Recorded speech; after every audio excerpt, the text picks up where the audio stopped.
Hi guys! Magandang gabi! Welcome back po dito sa Gandara SRU channel for Showbiz Update. Andito na naman nga po akong muli nagbabalik. Ang nagmamaganda po ninyo kachismos ang Kim Pao. Wala na pong iba si Gandara upang magatid sa inyo ng latest update and fresh happenings patungkol kina Kim Chiu and Paolo Avellino. And para nga po sa gabing ito, so ayan, tatalakayin natin pag-uusapan na may kinalaman dito sa napaka-busy Kim Chiu. Talaga naman totoo yun sinasabi ko sa inyo pala talaga kagabi na umuwi lang si Kim Chiu para po sa PBB. Pero grabe naman nga, walang pahinga literal si Kim Chiu. Sinong hindi mag-aalala niyan? Diba? Anyway, bago tayo mag-start, guys, sa mga hindi pa nakaka-subscribe dito sa ating channel, paki-click lang po tayo na subscribe button natin at notification bell na nariyan sa baba para mag-i-updated po kayo at ma-notify tuwing may bago tayong chika at balita hinggil sa Kim Pao.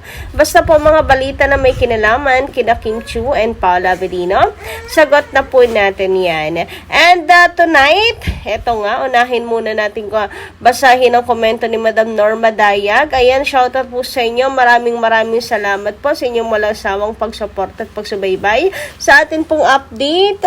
Ayan, sabi niya, good evening Gandara, no jogging today kasi Kimi was in Manila yesterday for the PBB event. Gandara, kasama ba si Pao sa event ng PBB? At sinamahan lang si Kim? Actually, nanonood ako Gandara for Lin lang sa Netflix. Kasi yung napanood ko sa TV, some episode ay na-miss kong napanood. Ang ganda na acting nilang lahat, most especially to Kim Pao. Love them both. God bless Kim Pao and Aki.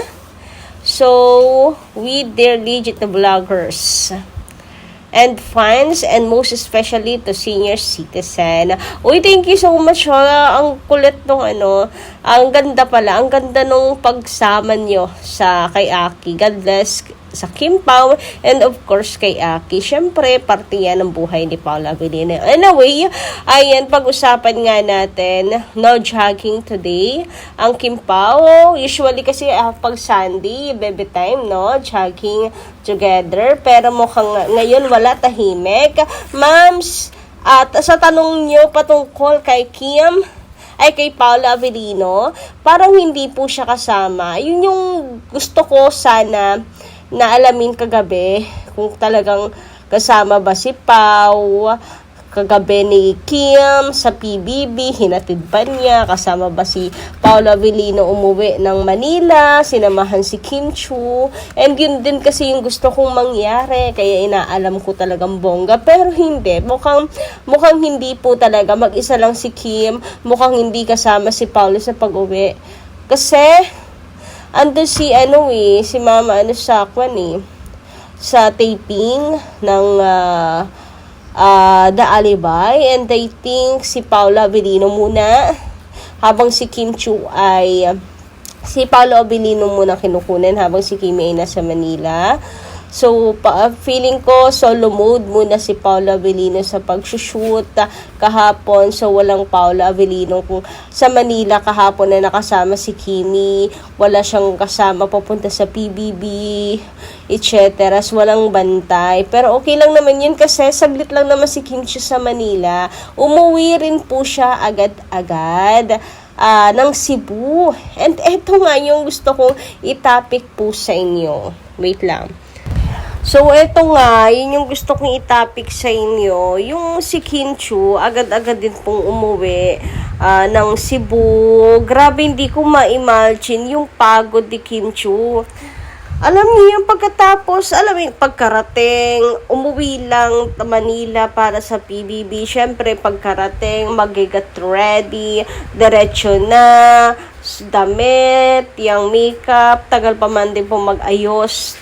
Tagal po talaga mag-ayos. Tapos, syempre, pagdating doon, trabaho, hosting, agad-agad. Nakadalawang damit pa si Kim Chiu. Syempre, matrabaho yun. Mapagod din po talaga yun, to be honest, yan trabaho. Kahit nag-host lang siya kahapon. Tapos, after na, pagmulat ko ng mata, eto si Kim Chiu, 4:56 a.m. And just like that, Cebu, I'm back. Ura-urada agad-agad. Diba? Dinaig pa talaga niya yung big winner as in, na walang tulog. Diretso trabaho agad. Nasa Cebu agad-agad, walang pahinga. Hindi ko ma-imagine yung pagod ni Kim Chiu, sobra-sobra. And totoong in just like that, OMG, Kim, konting pahinga naman, wag lagariin ang sarili sa pagtatrabaho. Walang pahinga talaga si Kim Chiu. Sinong hindi mag-aalala sa kanyang yan? Si Paolo Avellino nag-aalala din sa kanya. Naalala nyo before, nung talagang si Kimi ay sa Tanduay, di ba sunod-sunod yung trabaho din niya that time. Tapos binuki nga ni Kim na sabi sa kanya ni Paolo, sana makahanap siya ng time para makapag-rest, makapagpahinga. So, paano pa ngayon? Dobling pag-aalala ni Paolo Avellino, di ba? Kasi bumabiyahe pa siya. Hindi naman po malapit ang Cebu at Manila. Hindi naman po siya malapit. Grabe din talaga naman nga. Siyempre, airplane na din yan. Nakakapraning, di ba? So, Kim, gabayan ka talaga ng Panginoon sa araw-araw, sa lahat, sa bawat lakad mo, lahat ng ginagawa mo, and bigyan ka talaga ng lakas and matibay na resistensya. Sobra talaga. Ako yung napapagod sa ginagawa ni Kim Chiu. Samantala, sabi naman dito ni Madam Lorna Dixon, magandarang gabi. Libiran ang gown ni Kim. Milyon yan. Bihira maka-afford at saka namimilipit ang costume sa libiran. Mga Hollywood actress na pag-awa din kay nagpagawa din kay Libiran.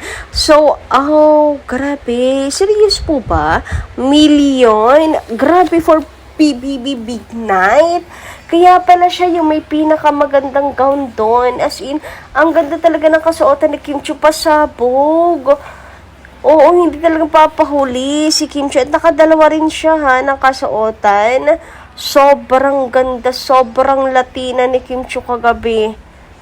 Sabihin nyo na akong OA, pero hanggang ngayon, talagang napapawawa ko sa ganda niya. And alam nyo bang pinag-uusapan din yan sa X? Talagang daming humanga ng mga netizens sa ganda ni Kim Chiu, sa kasuotan niya. Oo, legit po. Talagang daming humahanga kay Kim.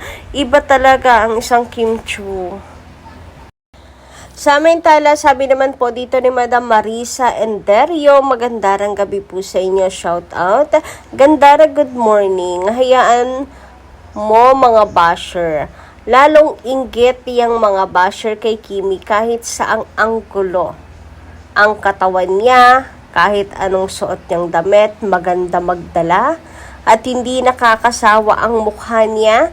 At kahit walang makeup, mas lalong lumulutang ang ganda niya. Yung idol kasi ng mga basher, pag walang makeup, lutang ang, okay, wag na nating intindihin yon. Pero about dito sa ganda ni Kim Chiu, lalo na pag walang makeup, ay napapansin nyo rin yon.